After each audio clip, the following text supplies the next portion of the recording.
Yo, Trip lang, trip, pakinggan nyo to. bakit? Trip, Trip lang. trip lang. Halika na tara, madali lang talaga. Pangako pagkatapos humihinga ka, padali na pare magliliwanag na. Kung di ka sasabay, maiiwanan ka. Ang isip ay wag na gawing pang dalawa, dahil isa lang ito. Ang gusto lang naman ito ay maging masaya. Para di ka mabato ay iwasan mo kung pananatili sa isang lugar. Ibig ko sabihin ay huwag ka papasakop sa takot, wag ka papasakop. Kapag nangate, di ka matito isipin mo. Nagilipan sa lahat ng karanasan mo dito sa mundo. Bilang tao, gano'n pa rin hindi nagbago. Pinakamasaya yung di pinlano. Kasi pag di mo ka na imananaman, pero excited.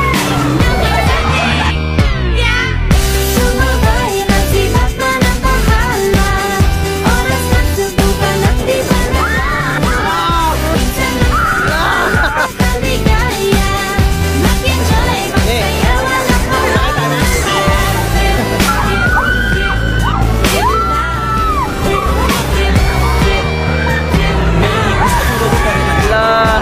Mga tao,